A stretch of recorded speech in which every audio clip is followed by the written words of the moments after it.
You asked us 21 questions.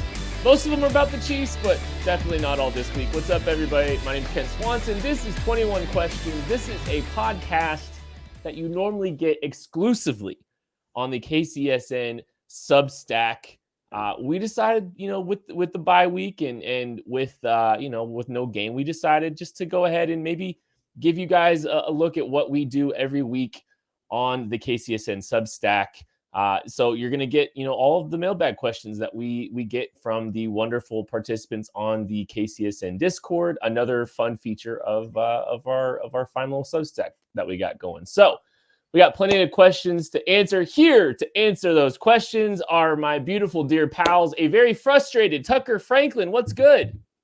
Nothing is good.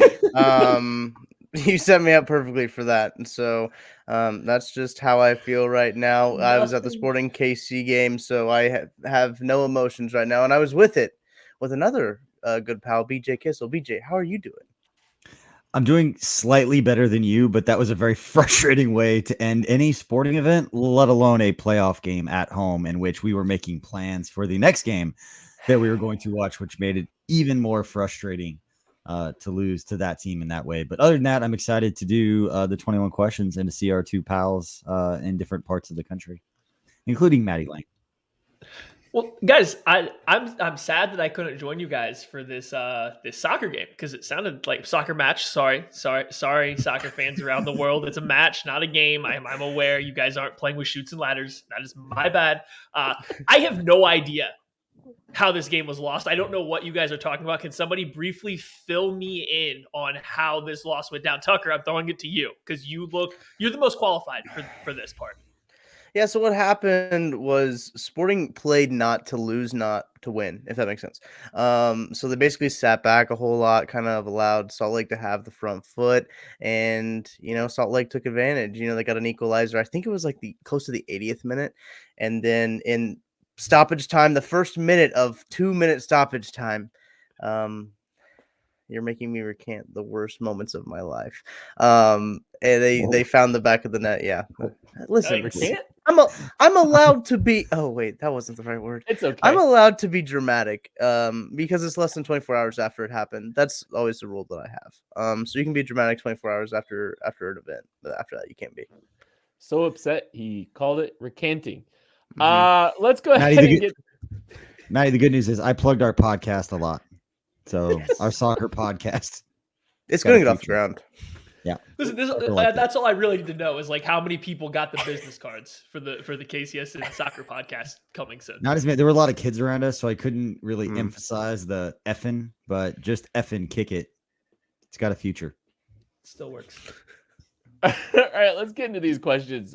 We ask questions on the KCSN Discord every single week. It's one of the when you subscribe, when you're a paid subscriber on the KCSN Substack, which by the way, just go kcsn.substack.com. You can sign up there very easily. But we have a Discord channel. It's a really fun community that's really developed in a very short amount of time, and it's been really cool to kind of see the conversations that are had on there. It's not just football, there's sporting conversations. There's college football. There's NFL draft conversations happening year round. We even have a Dogs of KCSN page stream going. So there's a lot of fun conversations being had over there. But these are the questions that we got. So we're gonna ask them right now. And BJ Captain Denny asks, what gave you guys the idea for the holiday raffle? Do you have any special connection to the group it is benefiting that you want to share, Beach? Yeah, I'll try to be quick. We've been doing Feed It Forward, the Cookie Society, 100 cookies to different schools and different teachers around the Kansas City area. Had dropped them off at Operation Breakthrough and talked with Jennifer over there, and being with the Chiefs, kind of familiar with Operation Breakthrough and everything they had going on. Kind of knew in the back of my mind, we've all talked about it, wanting to do different things around the holidays. My dad growing up had actually done a lot at Della Lamb and the toy drive that they had when I was a kid growing up. So I actually, after I left Operation Breakthrough, reached out to Della Lamb. It was too late for their toy drive because they need those early enough to kind of organize everything. And so they said, let's talk for next year. And I had just been at Operation Breakthrough, so I reached back out. I went to their website, saw they did a toy drive, reached out and said, hey, if we did something, could we be a part and, donate these toys to you? And they said, absolutely. and said, how quickly can you get something together? And 24 hours later, we had a bunch of prizes and had a graphic together, and we've already done really, really well. I think I put out on social media, we've already had over 50 donations for 50 different people. Already raised a few $1,000s, already going to have more than 100 toys for kids, and hopefully that continues to grow. So it has been absolutely amazing already. Love our community, love our Discord, love our subscribers, and just Chiefs fans in general, Kansas City in general. It's really cool to see everybody support stuff like this. Yeah, I wanted to make sure we asked this question first. Just, BJ, just tell everybody real quick how they can donate, how they can enter the raffle, maybe a few of the prizes. Just give people a chance to learn a little bit about what we are doing with the Soul of KC. Yeah, no, I appreciate it. Yeah, Soul of KC, it's basically a first annual. We're going to try to do this every year, but it's a holiday raffle toy drive. You can go to the KC Sports Network Venmo account under the business side, just at KC Sports Network, and you can donate $20 for one ticket, or you can donate $100 and you get 10 tickets.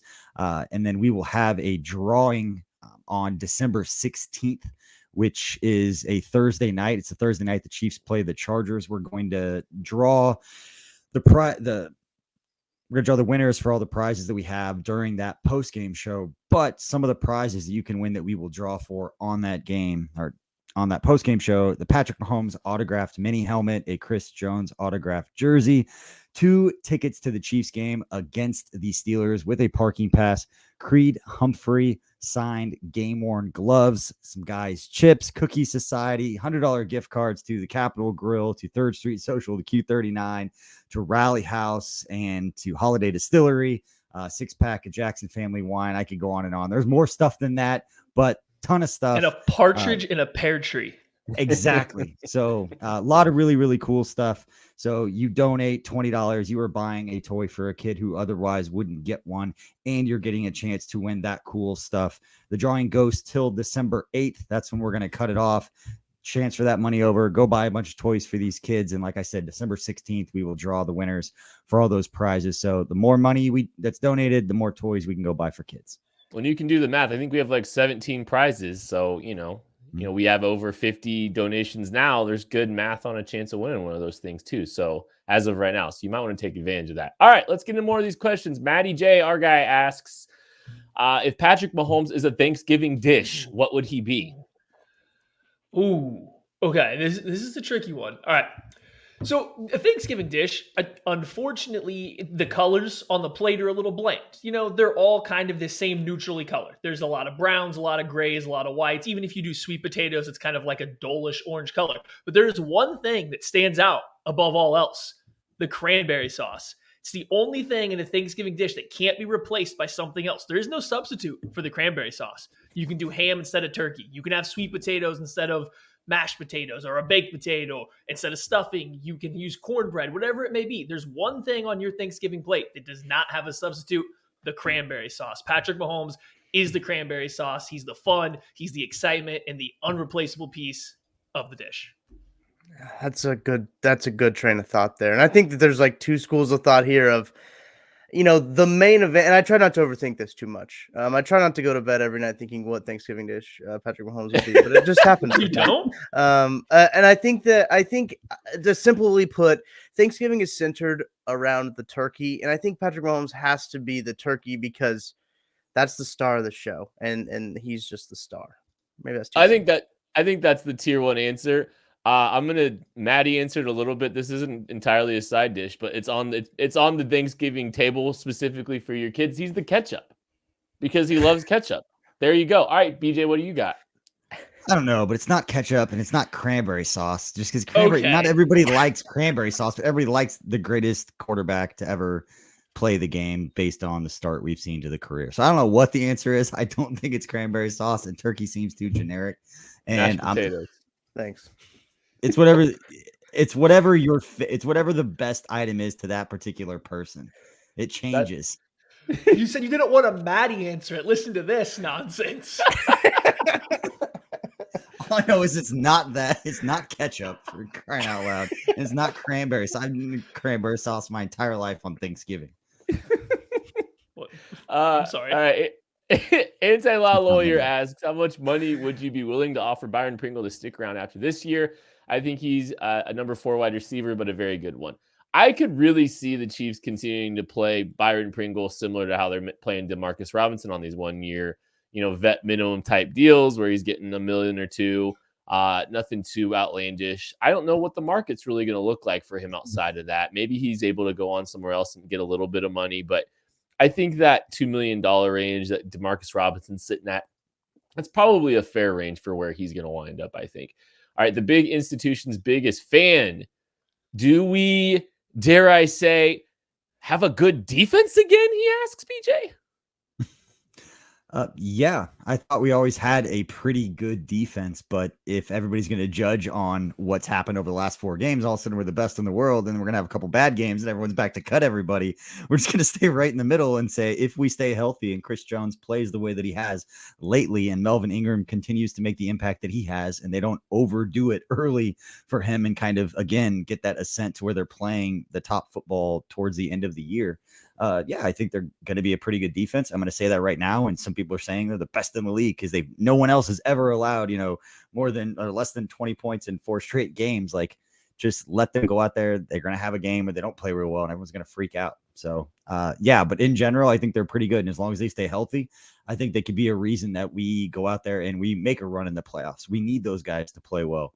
And I think they have enough to go out and make enough plays with the way the offense is playing that they can kind of patchwork some of that stuff if the offense isn't playing well, and if they are, watch out. All right, Casey, Chris, which guys on defense would you say are most likely staying this offseason, most likely leaving this offseason, and which guys are you on the fence about? All right, there's a lot of guys. I'm not going to run through all of them. I don't believe that is what we're going for here. Big name guys whose contracts are up. I think Tyrann Mathieu will come back. I do think the Chiefs work out a way to re-sign him, so I think he will return. I think Dan Sorensen's contract is up, and I don't know how after this year you go ahead and pull that trigger unless it's entirely as a special teams player. So as of now, I'm going to lean towards no on him. Charvarius Ward's going to get paid. I don't think the Chiefs will be the team that is going to match the offer sheet that another team is going to offer him. So I think he is out. Derek Nottie, I think, will be back, but that means you will lose Jaron Reed. And I think, as a kind of surprise, I think Melvin Ingram, I think he sticks around for at least one more year for the Chiefs. I think it's working out really well. They do need to turn over the Alex Okafor defensive end position. I think Melvin Ingram's clearly an upgrade there for that veteran kind of rotational guy. So those are some of the big ones. If there's anybody else that I'm forgetting, you guys can lob one out there. But I think those are the big ones that come to mind. I think you nailed it, bro. Well, thank you. Personally. All right, Abe Froman. Who are we boat racing in the Super Bowl in LA this year? And will the biggest institution continue to push for a Macadoodles here in the 316? I mean, so first off, I got to give a shout out to Casey from Casey in the Discord, who is a dual citizen in the UK and US, and gave us the rundown of the term boat racing and the history of it. It comes from a boat annual rowing competition between Oxford and Cambridge colleges. And you want to boat race. They want to boat race them. So it's a very historical term. Little do people know that it's a very historical term. Obviously, the big institution will push for a Macadoodles. Yes. They're going to take over the world. There it is, right there, Craig in the flesh. Not quite. But you should put that back up. That way Craig's with us the entire time. Just hold that next to you, and then Craig can join us. For the audio-only listeners, I am holding up the Macadoodle sign.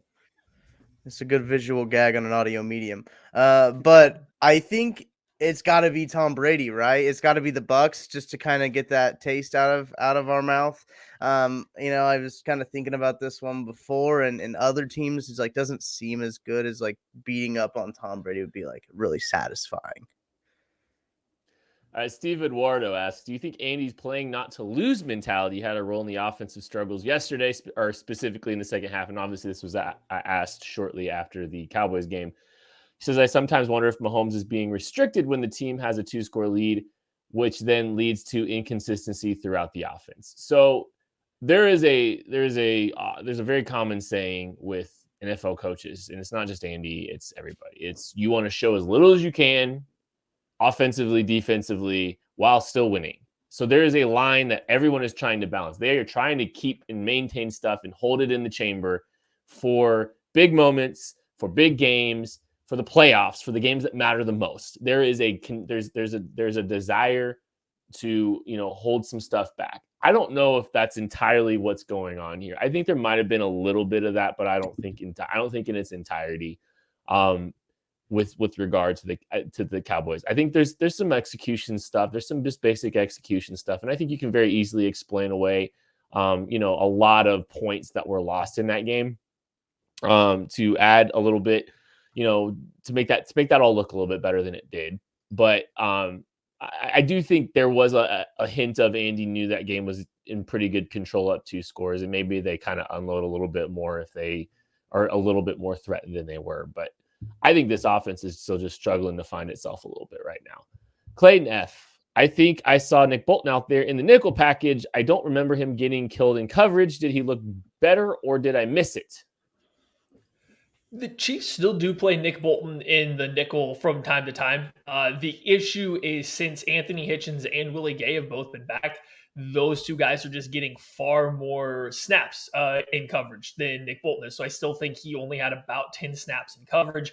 I don't believe he was targeted, so that's an improvement. He's a guy that had been given up one of the higher completion percentages against into his coverage for the Chiefs on the year. So I do think he's getting better. He's probably falling into his zone drops a little bit better. But I think even when you still just go back these last couple weeks, there's still just some issues with just the spacing, understanding route concepts and stuff like that. There's a reason that Anthony Hitchens is not great in coverage as he's been throughout the Chiefs, plays over Nick Bolton in coverage reps right now. I think it's still pretty evident, but you're just kind of banking on this knowledge, and he gets to that Anthony Hitchens level where he knows where he has to go. He understands guys coming into his zone, so you don't have some of these games like we saw against the Raiders to start that second half where every receiver was just falling in right behind the linebackers who weren't getting good depth and stuff like that over and over again. So there's a path. It's just not there. Go BJ. No, I'm sorry. I was going to follow up. I just didn't want I didn't want Kent to transition next. I have a question for you because I've never asked you this before. And we never get a chance to talk about this stuff with Nick Bolton. Is he being asked to do things that he wasn't asked to do in college? And the reason that I ask is the optimistic side of me that wants to think, okay, if he's being asked to do things more in space that he hasn't done before, eventually he's going to get more comfortable moving laterally, moving, I guess, backward, moving into his drops. Was he asked to do this at the University of Missouri and he's continuing to not do things that he's been trying to do? Or is he literally being asked to do things that he hasn't either done a lot of or done recently? Is there a reason to be optimistic in that way? Yeah, so at Missouri, Nick Bolton was an interesting case because if you watch him play, when he sees the ball, he actually does show really good ball skills. If the ball's coming near him, he makes good hand-eye coordination. He drives on it well and everything like that. So there is a general level of understanding how to play at least the football. But when you watch him at Missouri, it was all spot drops or chasing a singular running back out into the flat. He wasn't really given significant or like NFL level linebacker coverage reps. He wasn't asked to buzz out into the flat. He wasn't asked to carry wheel routes consistently. So I do think the transition for him from Missouri to the NFL in coverage has been a pretty drastic one. Willie Gay didn't play a lot in college, but he was asked to do a lot in coverage when he did play. He was doing all these different things. Nick Bolton was very much spot dropping in the middle of the field, and he really didn't move around much from his spot. That wasn't a coaching point that they drilled home. So I would expect that to get better throughout time and coaching in the NFL because it is just an entirely different process than how he kind of had to approach it while at Missouri. Yeah, so he's not necessarily thinking he's going to change his athletic profile a whole lot, but there's reason to believe that he could be a little bit more comfortable with some of those instinctual things that he'll just get naturally better at. Sure. Yeah, and that's the big one. Does he feel an in-breaking route coming behind him so he slides underneath it? I'm not saying he's going to flip his hips and perfectly run with the route, but he will feel it coming in behind him. He'll have better spacing to make the throw harder. He'll see another guy that's maybe not the direction he's looking coming into his zone. Like, there's definitely reasons to think that he will improve in coverage going forward.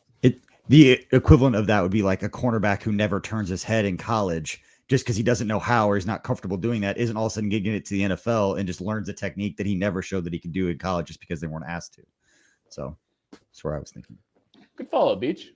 You're good at this. You're good at this gig. Oh, DSM thanks. Derek asks you, because I'm making you answer this, who would you rather bring back to the Chiefs coaching staff, Matt Nagy or Doug Peterson?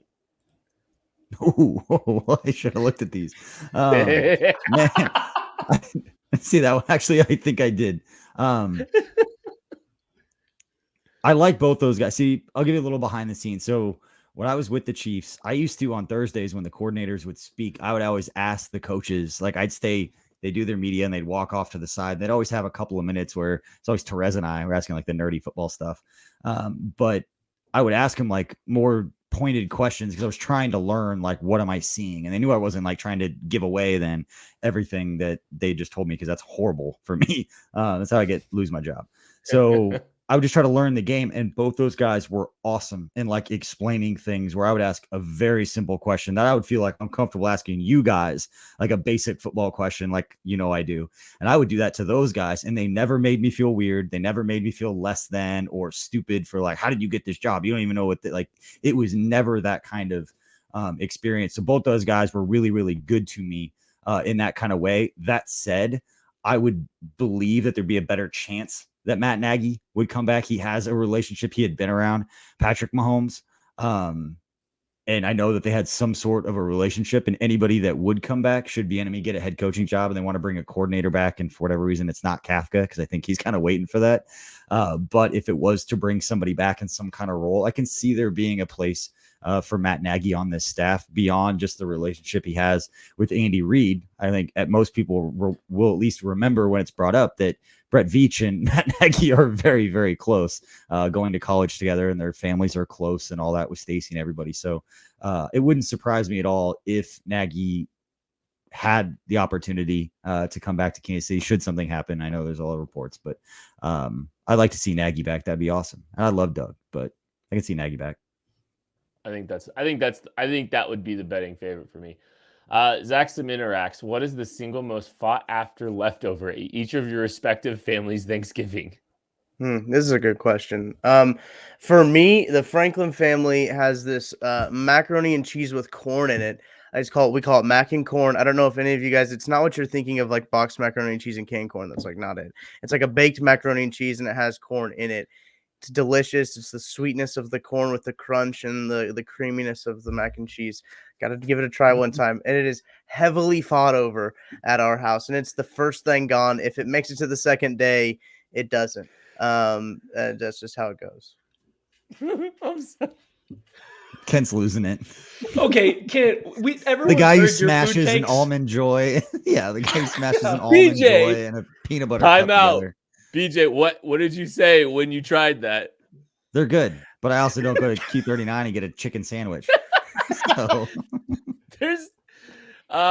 Ross asked who has the worst food takes and why is it Kent earlier, and I almost kept that one in on 21 questions, so this is a perfect foray. I'm laughing at mac and corn. Mac and corn. I've never heard that. The name is just so it got me.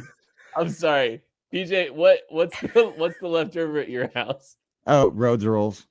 Like those dinner rolls, like I'll go ham on those things. I had a lot. I don't want anyone to judge me, but there's a lot of those things, and they're gone. They're not keto. No. I was gonna start again. And I thought about Thanksgiving, and like, yeah, it wasn't gonna happen. But I started sweating. I ate so many rolls. I'll say that. Okay. The roll sweat. It was something. Okay. I mean, for me, there's obvious choice. It's the cranberry sauce. Like you can't. I was gonna say, I was like,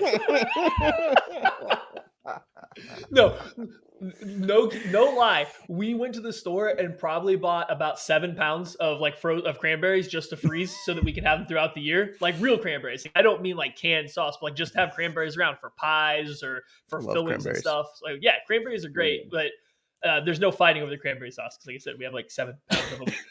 It's turkey. It's always turkey. Like you can't have Thanksgiving leftovers without turkey. As soon as the turkey's over, you now just have a bunch of random sides. Like you got to have something that ends up pulling it all together to make it a Thanksgiving leftover meal. Like you can have leftover mac and corn, but you can't just have that. You gotta cut up a hot dog and put it in there or something. What? Turkey's up there for us. My mom makes a lot of we have a special mashed potato we make with like cream cheese, sour cream. So we kind of spice up baked potato. Our yeah, it's like a mashed potato but with better flavors. So my mom makes a lot of that. And then when my dad makes a brisket for Friday, those are just a side dish that we have left over to go with them. So it's kind of a nice, nice thing to have a lot of on Thanksgiving weekend. Andy Nagel asks, what's your thoughts on Jahan Dotson from Penn State? He seems to be similar to McCole, but he can run routes and has unbelievable hands and body control. What about that is McCole? He's McCole if he wasn't McCole. Sorry, that was mean-ish. He's Hardman, but if he was good, is essentially how that question read. I think that's pretty fair. I don't think that Jahan Dotson is going to be McCole Hardman fast. He's not going to be, no one's going to, I don't think, hand time him in the 4.2s. He's not going to have that elite, game breaking level of speed. Do I think he's fast? Yes. Do I think he's all of these things? He's a great route runner. He's a guy that I do think, while being a little bit slighter, I do think he's going to be maybe a little under 6 foot in the around 190. So he's not a big guy, but I do think he runs good enough routes that you can put him on the line of scrimmage, rely on him to beat press. So I do like him as a receiver. I don't know if I feel great about his fit with the Chiefs, just the way Penn State's used him. They've used him a lot as a gimmicky player and a vertical threat. So it makes sense as a McCole Hardman type replacement if you're just looking at them one-to-one. I just think he's a little bit more complete than that. But as far as the Chiefs, I'm still give me a big receiver. As a Chiefs fan, I will pound the table forever. Give me another Dwayne Bowe type receiver to pair with everybody else. I do think that's what they are in fact missing. And as we talked about on the lab this week, a lot of X-type receivers. There's a lot. I don't want to say there's a lot of Dwayne Bowe's, but there's a lot of those types.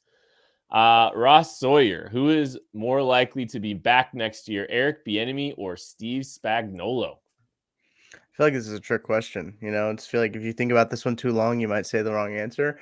But I think Spagnuolo is most likely to be back. Here's my thought process. Since the buzz around Bieniemy isn't as high as it has been, I think this is the year he gets a job. Just because it feels like when you least expect it, he's going to get a job.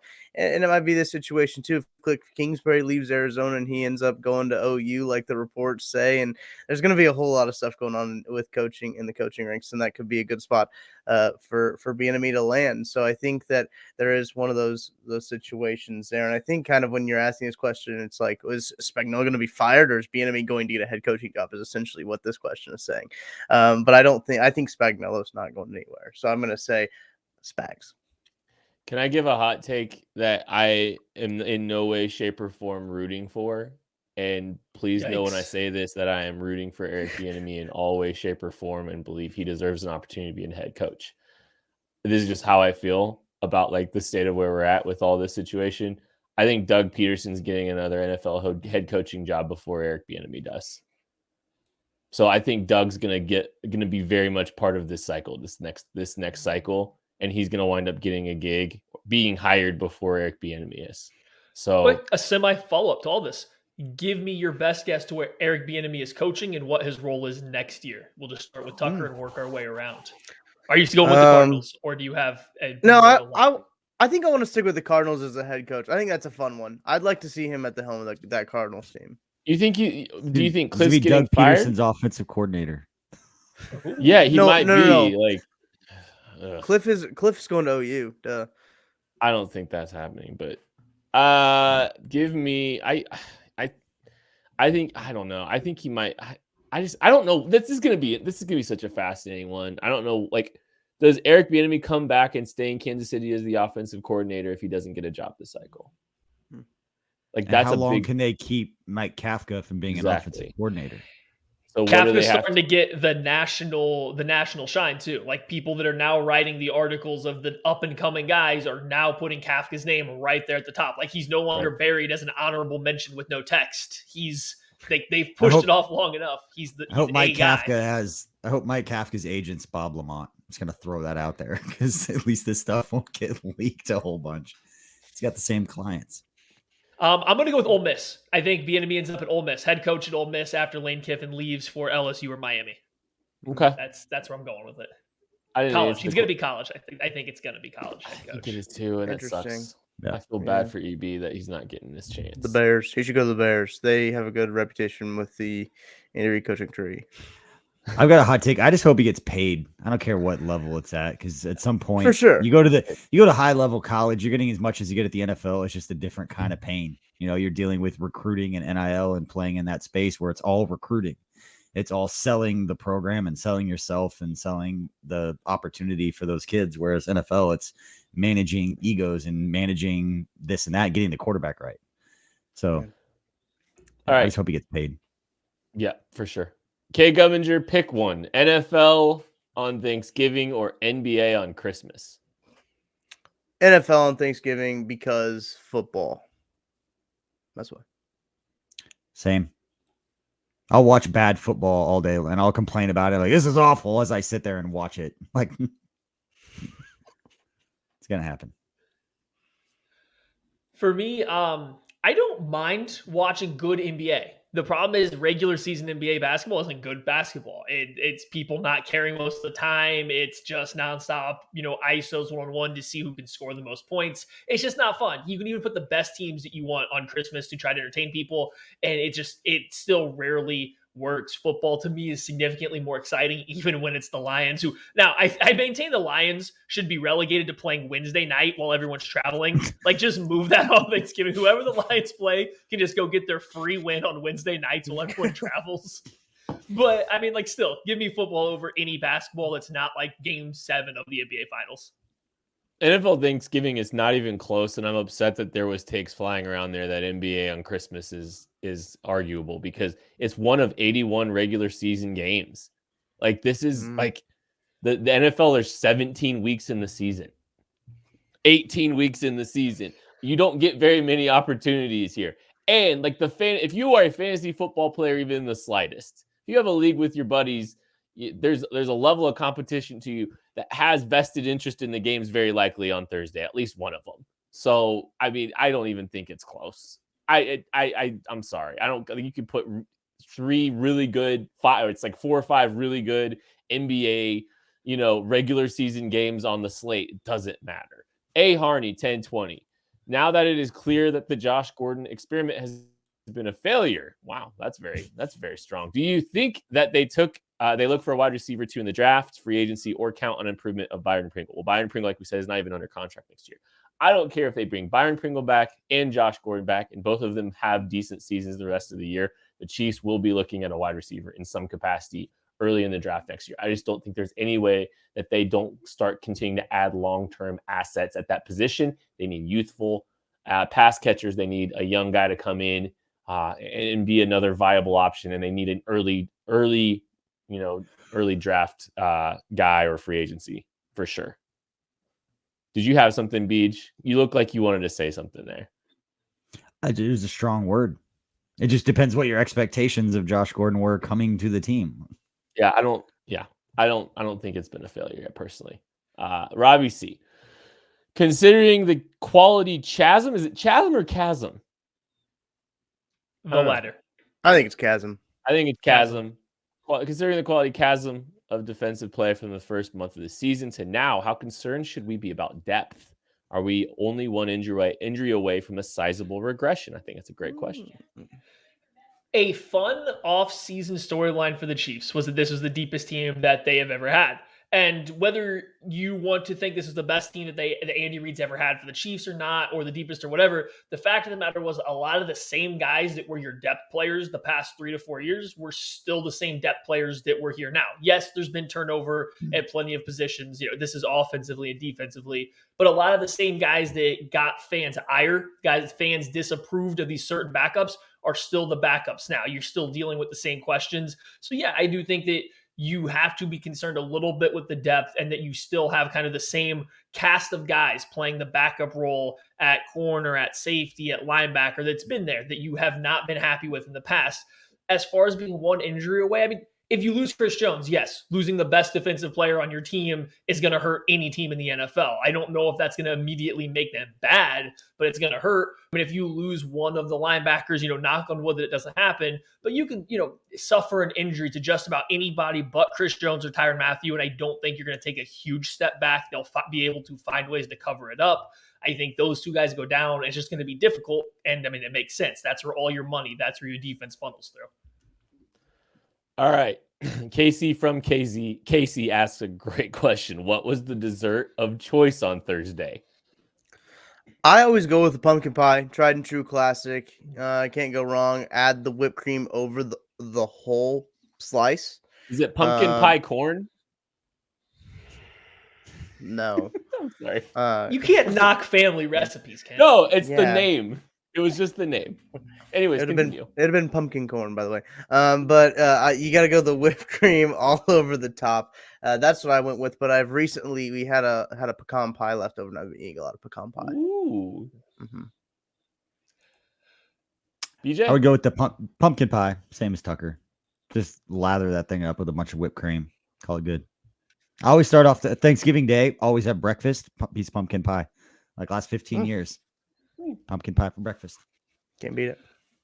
Hot take. I take all of the pumpkin pie and put it directly in the trash can where it belongs. Then I follow that right up. next to the cranberry sauce for me.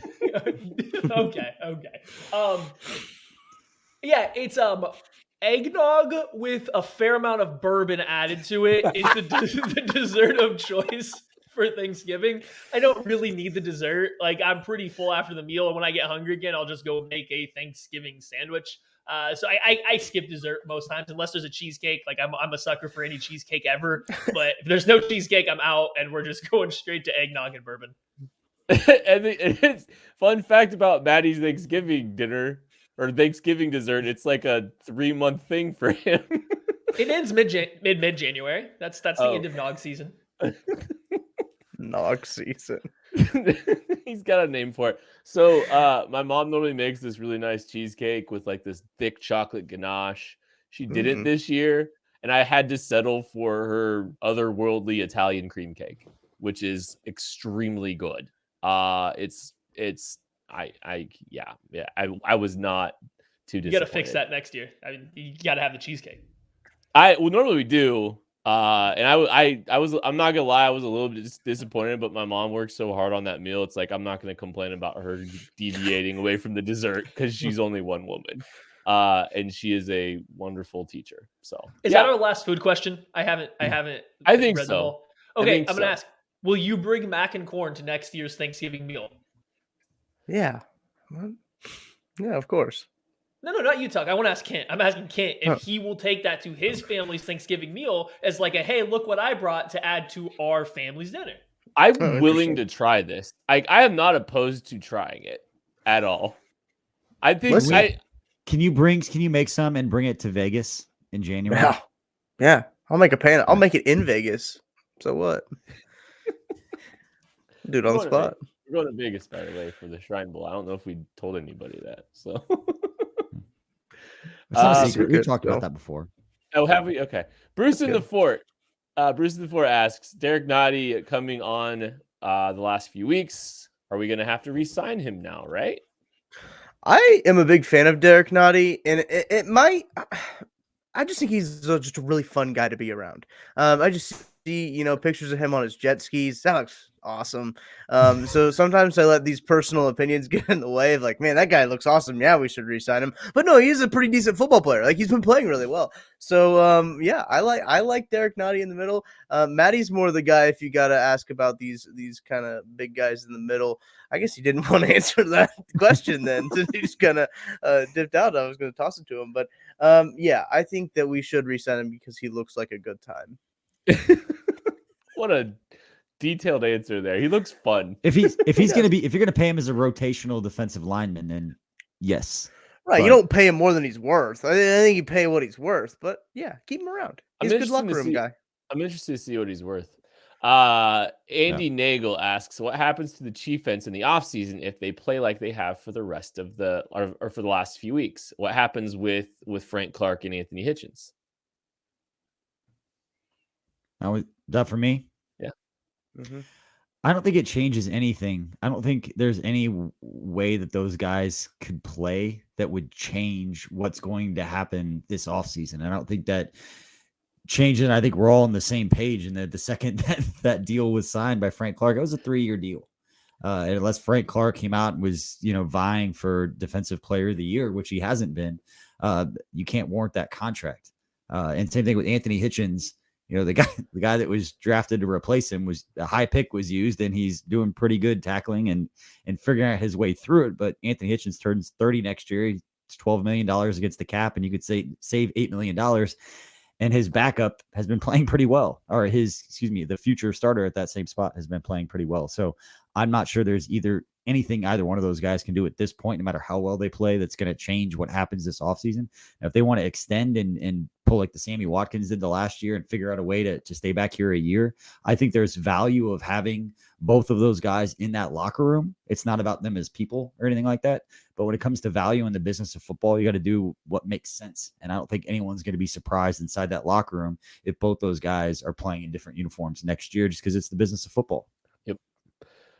Grayson Jaspers asks, how much cap space will the Chiefs have next year, assuming we cut Hitch and Frank, as we just talked about, and Orlando Brown on the tag? Is there enough cap to re-sign Tyrann Mathieu and extend Tyreek Hill and sign a wide receiver 2 or DN? Yeah, I think, like if the Chiefs cut Hitch, if the Chiefs cut Frank, and they tag Orlando Brown, they're going to have probably $40-ish million in cap space for 2022. If you're extending Tyreek, you are the cap hits will be lower than they are now for that last year of the 2022 year. So like right now, his cap number is 20,000 or 20 million, 21 million. So if they were to extend him, I think they would be able to reduce that cap hit a little bit on the restructure extension of that deal. So then you're saving some cap space there.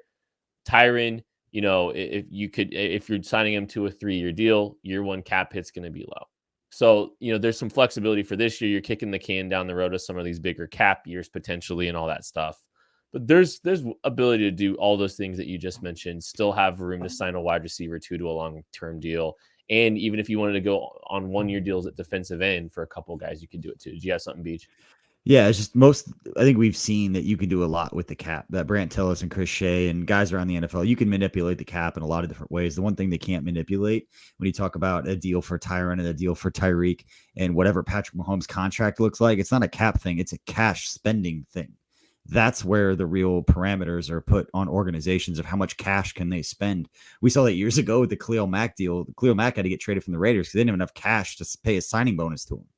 It was a cash problem. It wasn't anything else. And for the Chiefs, you can't just re-sign Tyreek and re-sign Tyrann Mathieu and all these guys if you're giving them both $25 million signing bonuses. That's $50 million in cash that Chiefs got to hand off to somebody, and there are budgets for cash spending. Now, I don't know what those are, but if you're looking at like cap, there are information out there in Bearcat, who we all talk to and are friends with, and he's really, really good and pays attention to this stuff.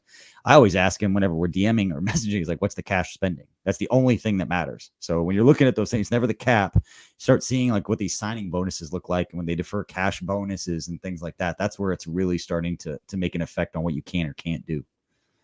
Well, and I mean, think about when the Chiefs were able to keep Chris Jones, look what the cap hit was. Yep. Or the did they have like $17 and then signed like 3 the signing people? bonus? The signing that. Bonus on Chris Jones was dinky. It was very small, and the signing bonus on Mahomes was very small too. So that gave him flexibility to do stuff and finagle it and all that good stuff. T-Hog or Thog, I don't know what this is. If it's either T-Hog or Thog, whatever it is. He asked, why didn't you let Maddie give us his top 31 draft board on the last pod? That's a great. I don't know how I'm supposed to answer this. This is a great question, Kent. Why did you not let me give you my top 31 or 32? I was trying to get out of here on December 1st. It was right before Thanksgiving. I want it on December 1st. I want your top 32 players, and then every month on January 1st, I want your top 32, and then all the way through, and see how it changes and see how accurate you are when the draft gets here. Only if it's on an audio medium and not in print. I just me going through 32 player names. No, the only draft take I'm going to shove in here, just we can get out of here at a reasonable time. Aiden Hutchinson might be my number 1 overall player in this draft class. I think Kayvon Thibodeau, fantastic, great player, fantastic edge rusher. He would go number 1 in a lot of drafts. I think Aiden Hutchinson might be a little bit better. Right now as a prospect, he's a little bit bigger, he's stronger. And if he comes out and he has, the Bosa level 3-cone time right there around 7 seconds at his size with his tape, I don't see how you don't feel comfortable taking him first overall. I mean, Kent, you're an Ohio State fan. I only do this slightly to rub this loss in a little bit to Michigan. Like, Aiden Hutchinson had 15 pressures against Ohio State in that game. Out of however many times Ohio State has beat Michigan in a row, like, was that not one of the most dominant performances by a single player in this entire rivalry from either side? I mean, like, Aiden Hutchinson was everywhere. It was incredible. And I'm glad you used the word Bosa. as if his 3-cone is Bosa-like, because the reality is he looked like a Bosa. Like Yes. he dominant, just absolutely dominant performance, like length, density, power, winning off the edge, winning through the tackle, inside. I mean, he did it all. And it was, it was ridiculous. If you call him the number one player in this draft, I have no issue with that. Casey from KC, he asked for one offensive player and one defensive player who will continue to improve and impact the Chiefs positively. Tucker, I'm going to give you offense, and Beej, I'm going to give you defense. Okay, first off, I'm going to say Patrick Mahomes. No, I'm just kidding. I think it's going to actually be Clyde Edwards-Helaire. I think that he's going to continually improve. I'd like to see him get a little bit. It sounds like we're broken record when I say this. So I caught myself before I said I'd like to see him get a little bit more involved in the passing game. And I'd like to see him start running north and south a little bit more, make some guys miss. I just want to see him get in the mix there a little bit more and kind of improve a little bit. And I think him improving in turns makes this offense a whole lot more dynamic. I'm going to go with Rashad Fenton. And I think it's because we've seen him make plays on the ball, and we've seen him in big time situations not bow down from anybody. There's times where he's getting like Stephon Diggs' face. Some of these other guys like, whoa, easy there, young guy. But it's a guy. The more important the games get later in the season and start playing some of these high leverage situations, there's going to be big moments where the ball is in the air, where those guys, Travarius Ward, those guys have to make a play on the ball. And right now, I'd feel very confident the ball is in the air, headed in Rashad Fenton's direction, which I think is a big thing for a lot of, I'd say, more casual Chiefs fans that don't see him at that level yet. I think we're going to see him continue to ascend and make plays on the ball and be one of the reasons why we're confident about this defense. Because L'Jarius Sneed, I feel like for a lot of fans, are kind of already there. The way that he played as a rookie, Travarius Ward's going to get attacked and the ball's going to be there. I want to see Rashad Fenton continue to make plays. All right, the big institution's biggest fan, and this is actually question number 22. So we gave you an extra one today. He asked if you could take away one play from Spags and one play from Reed so they could never run it again this year, what plays would you take away, Maddie? Shotgun outside zone. Burn it to the ground. Get it out of here. You can keep under center wide zone. You can even go under center outside zone if you must. But get rid of the shotgun outside zone. There is not a single running back on this team that runs it well. Please quit doing it. It never works. Defensively, I know where Kent's going to go, and I don't have the same hatred for that play as he does, so I will leave that one out there. I don't know if I have a specific one defensively. I will say this, though. It's unfortunate. Hopefully, his swagger's coming back a little bit, but anytime that Dan Sorensen's asked to be in man-to-man coverage on anybody but a running back, like right now, I think you just have to scrap it. Like, scrap that package. If you have to put him out there, you're keeping him in a deep zone or you're blitzing. In man-to-man on Dan Sorensen cannot be a thing until we start to see some kind of improvement, and maybe they get it in practice. So it's time to bring it back out. But no man coverage reps for Dan. No more shotgun outside zone ever, please. I was literally going to go gun outside zone. I also I despise how many double passes have worked in Chiefs history. Honestly, I know this is very, very descriptive offensively now, but honestly, how many have we seen just completely fail? I think about the Giants, Travis Kelce's attempt against the Giants, but the Chiefs whip out a couple double passes every year and they never work. And at best, it's I think last year there was one with Sammy Watkins, and he didn't attempt the pass and was able to rush for a gain of 2 and get out of bounds. So just do away with that. But outside zone's a great one. I cannot stand inverted cover 2. And Maddie knew exactly where I was going with this. And Spags really doesn't run this one all that much either.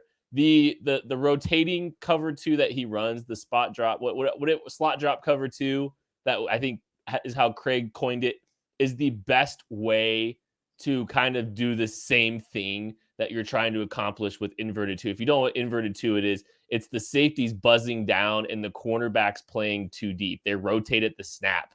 And so there's this big gap down the sideline that any quarterback with eyes will expose every single time you try to run that coverage. And it's infuriating. So do away with that. But the slot drop 2 does, I think, a lot of the things that you're trying to accomplish with the same thing. So those are mine. Did you have something, BJ? I'm sorry. No, I'm good. Okay. Well, I don't like the sprint draw play, but we don't really run that. Todd Haley loved that sprint draw play and never worked. Yeah, they had some weird footwork with it for Castle too. Like he would go to the quarterback or he would go to the running they would back. hike it to him, Remember then that? he would run over to the running back and hand it to him. Yeah. It never worked. Never. I remember that exact. Yeah, I know exactly what you're talking about. Well, that was actually 22 questions, and thank you so much for listening. This is what you get on the KCSN Substack every week. If you like this and you want more of this, you will get it to your favorite podcast platform if you follow the instructions every single Friday. So we really appreciate you. Thank you for listening. Thank you for supporting what we're doing at KCSN. Make sure you check out Sola KC Fundraiser on all of our social media platforms. Find information there, and we will catch you later.